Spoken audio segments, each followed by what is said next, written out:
Today, we have Dimitri Sirota as the CEO and co-founder of BigID, a modern data intelligence platform for security, compliance, privacy, and governance, and a security expert. He's an established serial entrepreneurial investor, mentor, and strategist.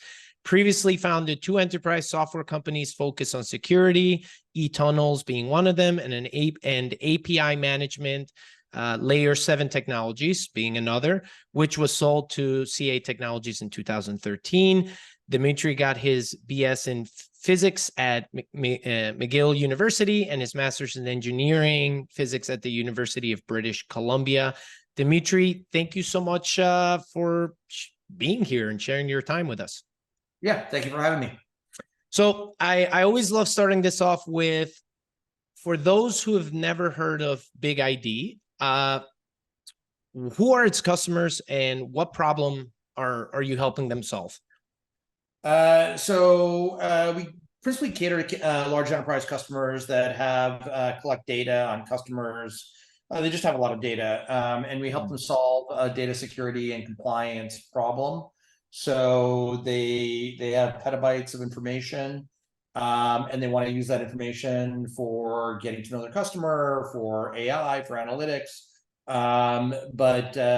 Data that you collect from customers obviously has personal information. Data that you collect from clients has sensitive information, and you have to manage what employees have access to it, what you share externally, what you use for AI, what you use for analytics. So we help them basically get their arms around what data do they have, what the risk around it is, whether it's regulatory security, and then give them ways of de-risking that data. So we're definitely going to jump in and go deeper on BigID. But before doing that, I want to take a step back and look back at your previous ventures. You started eTunnels at a young age in 1999, a time where there's a ton of excitement and the internet. It was the booming internet era. Running a startup with friends, I believe at that time you were in your 20s. That can be a unique dynamic. What are some interesting and challenging aspects of leading a company being that young and during that time? And looking back, is there advice that you would give to other young founders who are starting their first venture? Yeah, sure. So look, I think like all early startups founded by young people, and I know many of them go to Techstars as well. There's obviously the interplay and dynamics that you see between individuals. Look, it's not limited to young people. I think we just kind of watched a drama unfold that was a little bit embarrassing. You know, I hope AGI doesn't see the way people behave between boards and founders, but we just saw it with OpenAI. And I do think that the dynamics of building and growing a business, and that interplay includes how you deal with founders, how you deal with leadership, how you deal with staff, how you deal with board, how you deal with investors, both prospective and current. That takes a certain degree of maturation, right? College doesn't really equip you for leading a company, but also being able to get consensus, being able to communicate effectively, being able to listen, which is obviously a part of communication. Contrary to what a lot of people think, when you're younger, you think just talking is the sole part of communication. So I think that's one big part. I think another big part, obviously, universities equip you, especially if you study engineering or physical science, they equip you with kind of the hard problem of solving, technological problems, right? How do I code? How do I build some kind of device? That's usually fresh in your mind. What it doesn't equip with you is, how do you sell? How do you market? How do you communicate and message what problem you're solving, and then deal with that interplay of getting somebody to give you money for your concept or product. Now, in part, that is why kind of organizations like yours and similar exist, right? Because they're aware that a lot of these younger people are kind of coming out who have never sold a thing, right? They've basically gone to college, maybe they worked for a couple of years, and now they want to start a business. and they have an idea and maybe some technical chops, but they don't necessarily know how to sell. So I would say, of all the things when I look back that I think were the most kind of absent from my kind of base of knowledge, it was the kind of selling marketing. I studied physics, like a lot of people, like, physics in your world. Yes. Yeah, it wasn't like, we weren't selling a lot of stuff in physics. There's other kinds of things you're promoting, maybe kind of research, whatever. And then the second piece is that interplay, right? I think when you're kind of an individual contributor in school, and you're kind of solely responsible for your own homework and your own tests, and maybe you do have a little bit of research, and you collaborate with people on the research, but the only kind of real controversial thing is, who gets their name first on the published paper.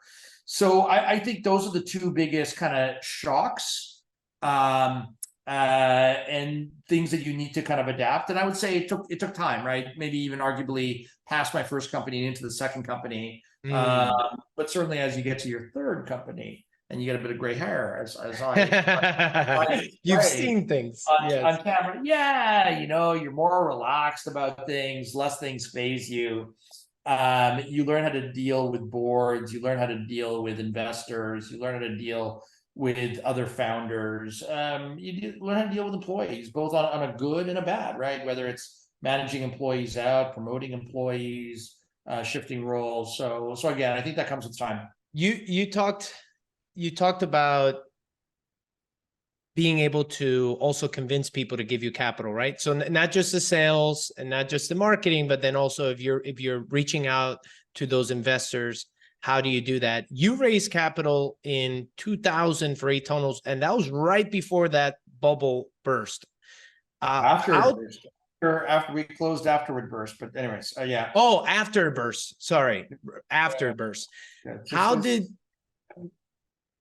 what lessons, are there any particular lessons? I mean, so in your case, you were able to raise, and then the minute you raised, everything fell? Yeah. So let me tell you how people kind of raise money. There's kind of three ways, right? Maybe 4 if you include kind of going through an accelerated program like your own. But generally speaking, you build a better mousetrap, right? You build some kind of technology that everyone recognizes as disruptive, or innovative. It has some kind of hard tech. Maybe you built a new fuel cell. Maybe you built some kind of new large language model that, or some, but it's basically you built something hard, and you have some kind of specialized knowledge that limits the universe of people that can build this. So that's one way to raise, right? You came from Microsoft and you were working on AI initiatives, or you came from Facebook and you were working on Llama. So that's one, like specialized knowledge, building something hard, knowing something that nobody else knows. Second way is you just kind of bootstrapped. You put something out there. Maybe you did a product-led growth thing, and it's getting traction, right? That's the story of Facebook. Nothing particularly technically hard, but they put it out to the world, and the world responded by signing up, and it had this amazing early traction. Right. That's the story for Instagram. If you go, so there's been a lot of examples of things that you kind of put out there, and it just starts, just right. It just takes off. And then everyone's like, oh my God, I got to be part of it. I got to be part of it because I think there was a deal with security, if you're familiar with it. Although you could argue they had kind of both pieces. The third way is a little bit more kind of mechanical, prosaic, but I think it also has an important point. It's storytelling, right? It's that ability to convince that there's a large opportunity, that you understand the problem maybe better than most, and that you have a unique point of view or vantage on solutioning it. And maybe you didn't come from Facebook or some technology where you have that kind of automatic credibility. Maybe you don't have that PhD where they go, oh my God, this person, knows more. And then this is kind of like the Airbnb kind of, now they arguably kind of bootstrapped forever until they got some traction. But I would say that other thing that is kind of I think, appreciated And certainly for me, that has no real specialized knowledge of anything, right? And I think if you want to raise earlier, you need to, but that storytelling, being able to explain, in some cases, a complex idea, but in a simple way, being able to use allusions or metaphors, being able to connect with somebody through humor. I think it's underappreciated, right? I think the first two are often what people kind of key in. Yeah. I have, like, I'm actually making an investment in a couple of guys from a Google Brain or whatever it's called, and they have like that expertise. And like I said, you always hope that you could find something that's basically lightning in a bottle. It's already off to the races, and you just want to get a piece of it. But the other one is a little bit more, I would say, blue collar. But it does, within that, there needs to be an essential bit of thing that you get better at as you get older, which is telling a story. And again, stories have, like, kind of beginnings, middles, ends. They have arcs. They have characters, all that kind of stuff. And I think telling that story never hurts. It makes the other two even better. And I think for new entrepreneurs, being able to kind of convey, being able to explain to their parents what they're doing, being able to explain to their friends without talking down to them, without resorting to jargon or language that they may not be familiar with.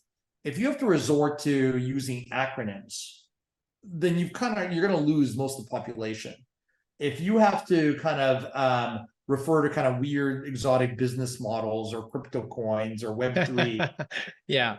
So I think the key is being able to explain things in plain old English, obviously in plain old French or Spanish, depending on who the listener is, but being able to tell a complex story, being able to explain a problem and why you're best suited to solve that problem, I think is a underappreciated skill. And I think, one, if you want to be able to raise for the long term, because again, businesses have arcs and they have troughs, that's an essential elemental thing you need to do.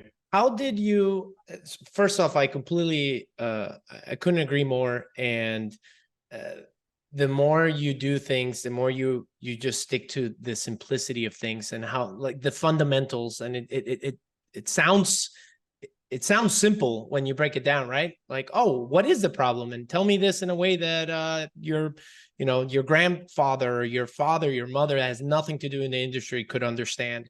So I love that. That makes complete sense.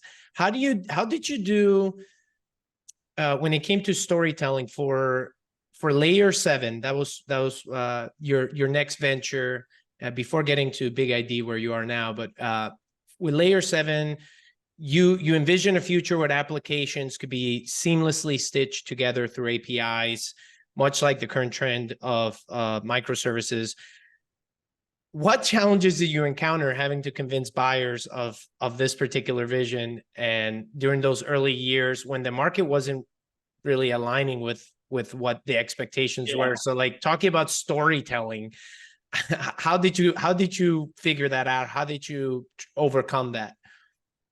And I know, and I think there's something, if I can add to that, I know that around 2007, 2008, there was a shift that occurred that kind of made it possible for you to do what you wanted to do. But yeah, if you can highlight some of that.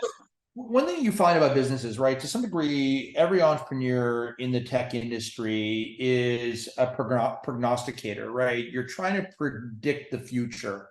You're saying that in the future, the world is going to look like this, right? We're all going to be sitting at home and maybe communicating two ways over some type of collaborative communication.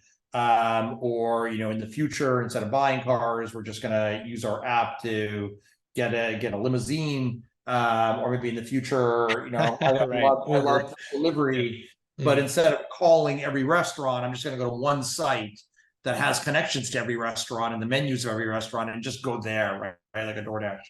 So you're predicting the future. With more technical kind of areas like API management, API security, it's a little bit harder, right? Because you're looking at inflections. So when we started Layer 7, there really wasn't any communication even between companies, right? I would go so far to say that even the internet, the way you connected branch offices was done over something called frame relay, IPsec, lots of like inside baseball kind of terminology. And and I like to joke, people couldn't even spell API back then. So we knew that it was going to come, right? This idea of building monolithic applications like an SAP and making it hard for them to either talk externally to suppliers and partners, or else to be part of, you talked about microservices, to kind of be part of this kind of chain, would have to, so everybody was, people were saying it, but what was going to be the catalyst? What was going to be the killer app to drive that shift? And candidly, we kind of just sat around waiting. We initially thought it was going to be a reimagining of how people integrate, right? There are always integration software, but again, it was hub and spoke, a lot of stitching, a lot of services. And we thought there was going to be this new kind of era, what became called service-oriented architecture, and that would drive the technology. The problem is nobody really cared. And so what happened after kind of 5 years is we kind of survived, finding, fragments of business, leftovers a little bit, like Oliver Twist, asking for porridge. We eventually, what happened is the economy kind of dived around 2008. But in the declination, there was two important things that happened. One, AWS, I believe, came out in 2007. I can't remember. So it was either iPhone came out in 2007 or AWS. What came out the year after? Got it. And so mobile came out, and mobile is all about having these kind of remote applications that sit on devices, but they're so thin and small, right? They don't have, at least in the early days, the devices didn't have enough horsepower to really run anything on the device. They were like shims that needed to talk back to a server somewhere in a data center. And of course, people go, oh, APIs, that's how we need to do that. And then along come web services. Web services was kind of similar, where you could run applications in the cloud, but for everybody except brand new startups, most of their data was not in the cloud, and they weren't ready to put the data in the cloud. So they had an application maybe that they were building in e-commerce or in the cloud, but everything else still resided in the data center. And again, that was a web service, and they used web services, another kind of term of art for API. And so I think those were the catalyzing events that gave uplift to our business idea. So after 5 years of wandering the proverbial desert, like Jacob in the multicolor Technicolor, we kind of came upon in that driver where people got that light bulb above their heads going, I get it. I get why you need to control communication coming between an app over here and a back end over here. When those 5 years before this shift took place and allowed companies to view the value in what you were doing, what were you up to in those? I mean, were you closing customers, as you were walking around in that desert? Was it really it was very, very sandy. It was very sandy. We were mostly infighting with each other, to be truth be told. I think there were 4 founders in that company. It was mostly, a lot of it's like the old Spider-Man. Everyone is kind of pointing at each other. Look, I think we closed some business, but it was early, so it was managing our spend so that we could survive. We didn't pivot.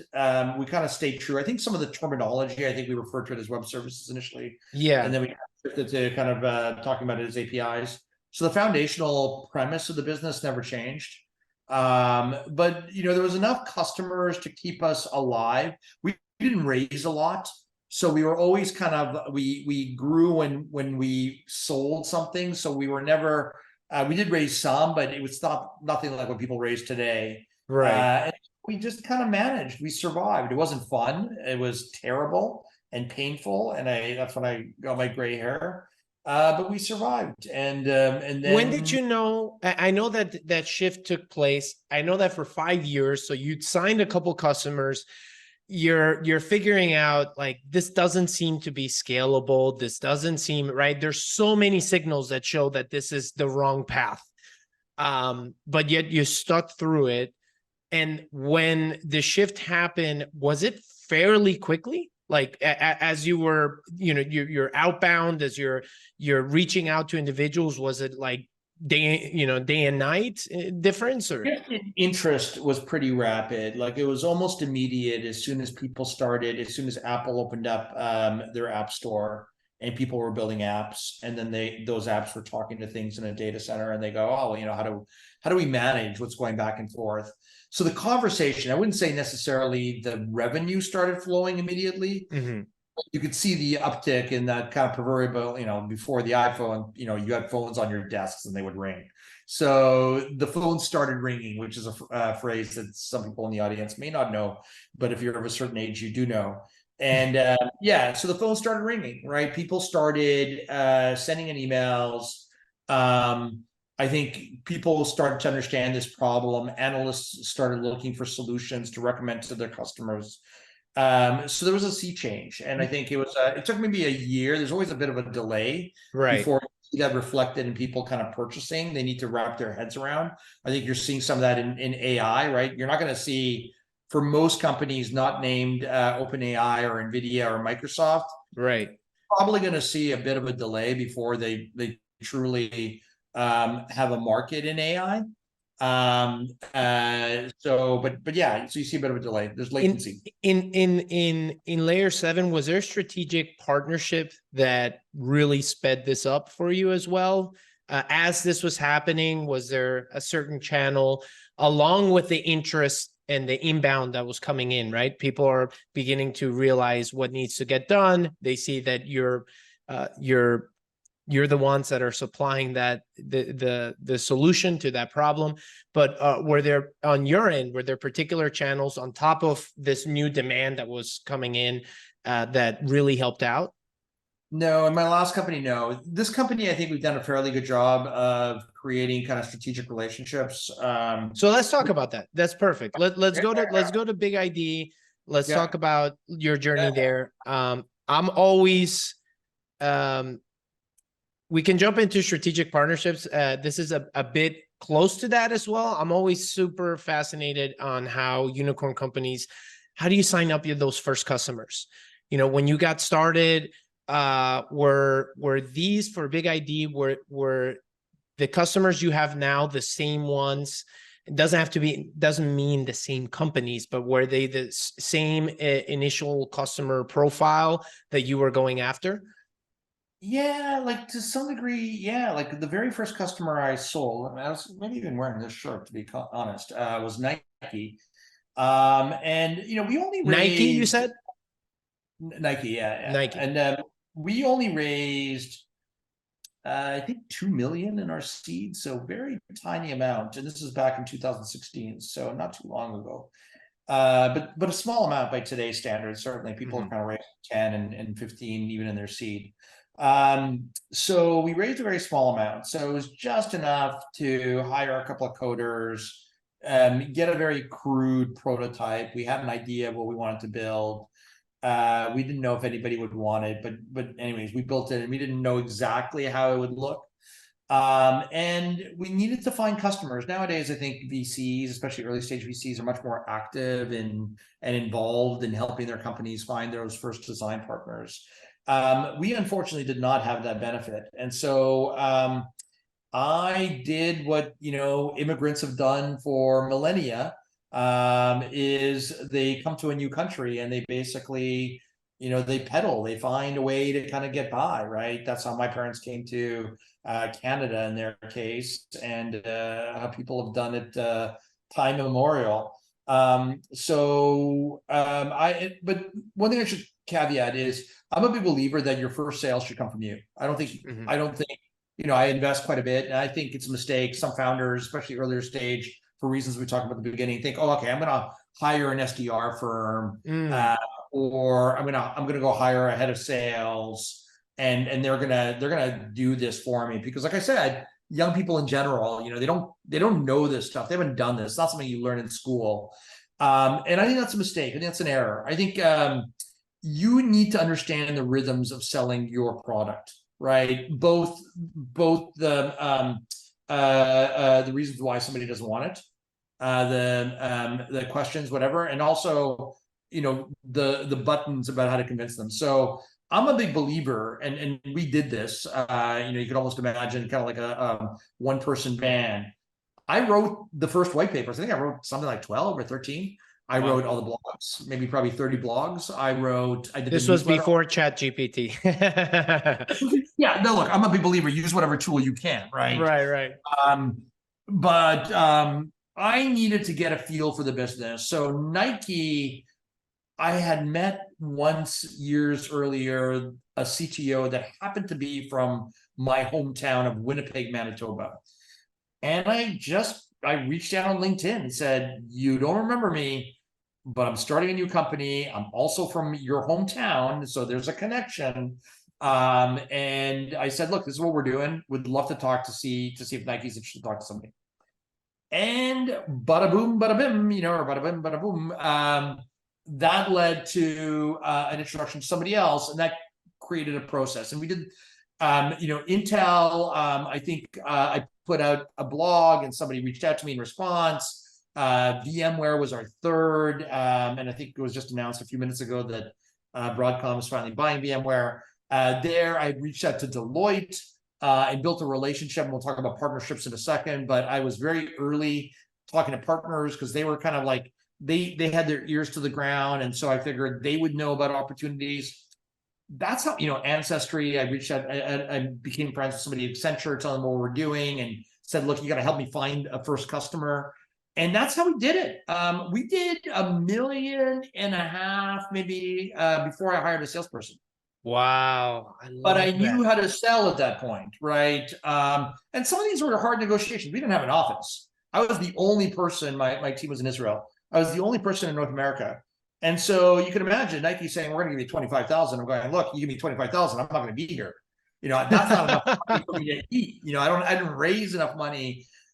So for me to go raise money, you got to give me more, and let me explain to you why this is valuable and necessary.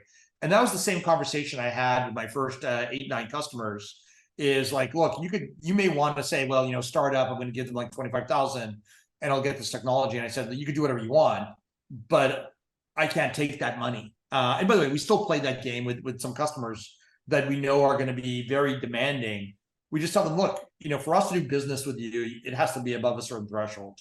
So, so that was instilled. Did you learn that from the first one, or already from previous ventures? The strategy of. I learned that it was situational for us because we just didn't have money. I knew, and it's coming back to this, like today, to be able to raise an A, you need to show some traction, revenue traction, not just design partner traction. And you needed $1 million. Like that was kind of it. If you didn't get $1 million, so I could get $1 million across 10,000 customers, I get $1 million across like 8 customers. Right. But that's what I needed. That was your target. Yeah. And there's only so many ways I could do it as a kind of a sole proprietor, in the sense that I had a team, but they were off in a foreign land, 7 hours time difference. So yeah, that's kind of, what we had to do. But it also instilled a discipline. And this is where I kind of think about it a little bit. I do believe that kind of immigrant mentality is important when you're kind of coming to a new problem, right? Just like coming to a new land. You're coming to a new problem, and to some degree, just like maybe the Mayflower did, you burn the ships and you're here, and you have to figure out how to adapt and how to get by through that first Thanksgiving, right? How to Jamestown or wherever they had. I don't know if it was in Boston or Jamestown. I'm not sure where the first Thanksgiving happened. But you need to figure out how to survive and how to get by, and you need to understand the mechanics of selling something. You need to have a feel for the business, and that's why I did the marketing. That's why I did the collateral. That's why it gave me a feel for the business. The other thing it gives you is it gives you credibility, because once you start hiring people, now you know what they have to do, right? And when you tell them, you know what, maybe you should try this, it comes from a position of authority as opposed to somebody that just likes to boss people around.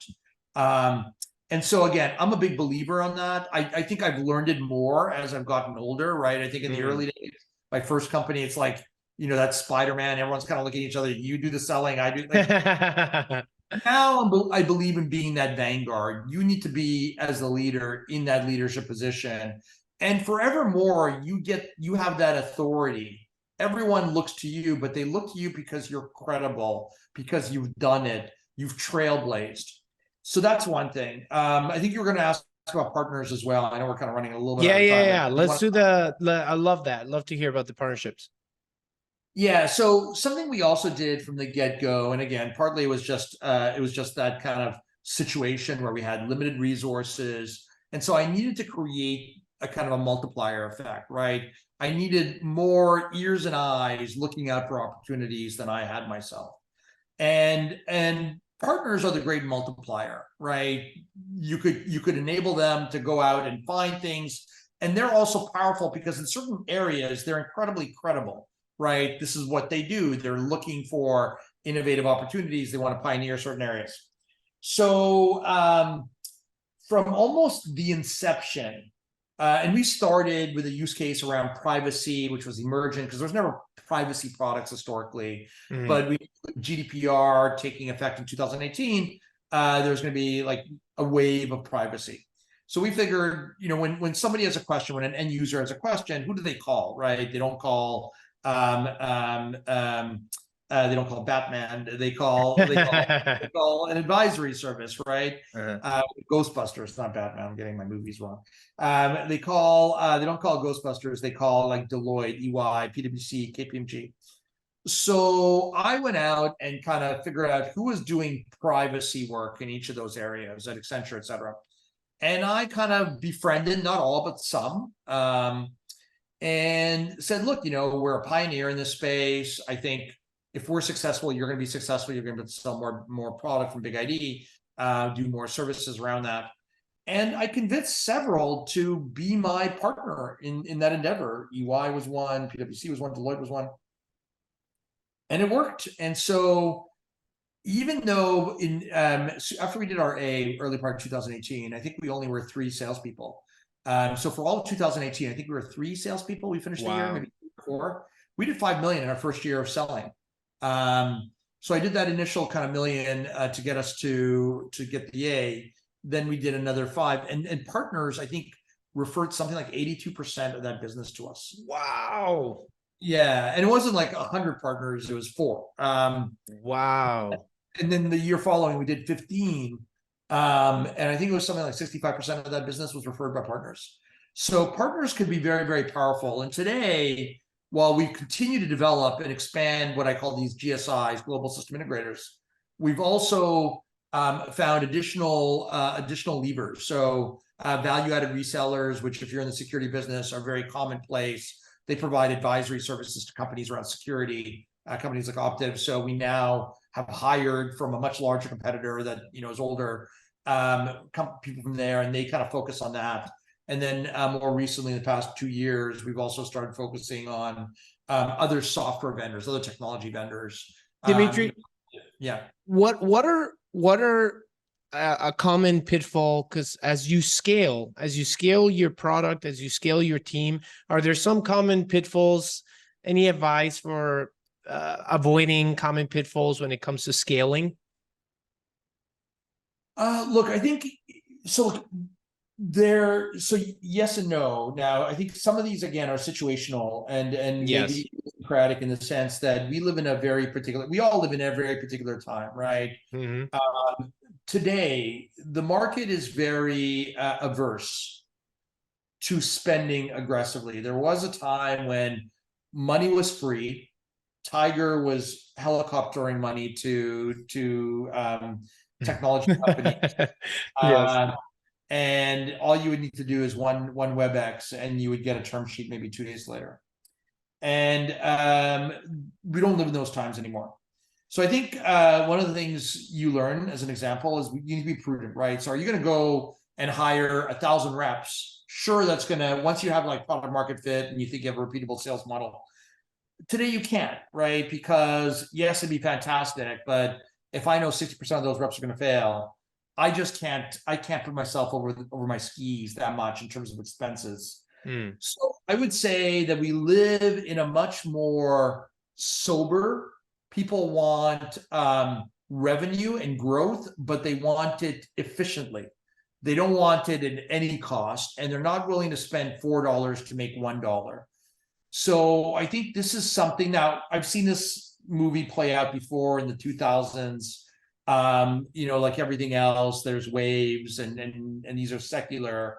And I think we're in a period, high interest rates, et cetera, where people just want more efficient growth right now. Doesn't necessarily mean you have to be profitable. I do think that getting too profitable too early, I personally think, is a mistake, because you don't want to get profitable and growing at 10% when you're 2 million in revenue, right? What then you're a little family business, right? So you need to still get scale.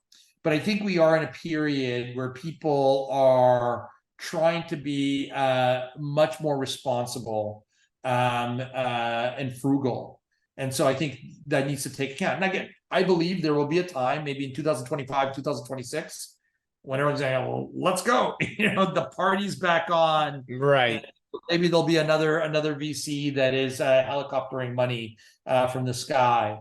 But I think right now in this period, people need to be more modest, and I think only grow to the next milestone, right? So if your milestone is an A, go get that $1 million in revenue. Don't hire as if you're trying to get 10. Hire either nobody and do it yourself, or hire a very limited crew. If after your A, the milestone is a B, and again, there's going to be some exceptional companies that are able to do a B with no revenue or minimal revenue. But for us normal people, figure out what that milestone is and work backwards, and only raise enough to get you to that point, because that point, those goalposts for that B is going to be, it may move in, it may move out, depending on how receptive the market is to your idea. Whether, again, the market is caught up with what you're thinking. Yeah. So I would say that's something that is true since 2021, is there is no more kind of grow at any cost. You have to grow efficiently. And I think for companies translating that for small startups, think about your next milestone and only grow into that milestone. I love that. There's one last question, and thank you again for staying here and sharing this with us. There's a ton of awards behind you, all the amazing journeys you've had from renowned leaders as well. I mean, you mentioned a couple of them. Goldman's up there, Deloitte's up there. I don't have the last one. We got Deloitte last year too, but I don't have the award up there. So anyways, how do you, for BigID, do you spend a lot of your time now on that thought leadership? Has that always been part of the responsibility from the get-go? And are there channels that really work for BigID? Like, is it hosting its own events with its customers, or like what are ways in which you're building that educational thought leadership? Yeah. So look, when we started, it's different today than when we started. So first off, and you, as I kind of talked about, I'm a even though my background is math and physics, I would definitely put myself in more of a sales and marketing oriented person. I think I'm pretty good at understanding technology, whether it's in the security arena. I could kind of get around in the AI space. I'm pretty adept at picking up the words and understanding how to I'm kind of a little bit like a transformer in LLM, right? Connecting the dots. Yeah, I could kind of take documents, transform them, and figure out how the words kind of need to be sequenced. I still believe that is the most important part. Now, in terms of kind of outreach, when we started, yes, I spoke. Yes, I wrote a lot of blogs. I did a lot of interviews. So we found a PR firm that got us a lot of coverage. I did all of the above. Today, I would say I spent a lot more time just with customers. We're also talking about AI and how we help around data security and privacy for AI to get your data prepared for AI. So that's kind of an effort I'm doing with SIs, with partners, with customers. I spent a lot of time. I still do some interviews. I do conferences, whether I'm talking to investors, whether I'm talking to, I just came back from one that Goldman hosted. the week before I did one in the JP Morgan. So I get around there. I also think it's just important to be in circulation. This is my personal opinion. I like the front of the house. I think I'm pretty good at explaining complex things in easy ways, including where we fit in those arenas. And that's kind of what I enjoy. So when I started, I did a lot of it from my house. Today, I do it a lot of it from the road. I travel most weeks. But I think as a leader, you have two roles. You have one as an operational role, and that's sales and support and being efficient and so forth. You have one around kind of team building and team removing, right? Picking the people and organizational and kind of making sure you have all the pieces. But you also have you're an evangelist, right? You're the captain of evangelism for your company. You're out there making sure people associate you with big trends. And so that's a big part of, I think, what every CEO needs to do.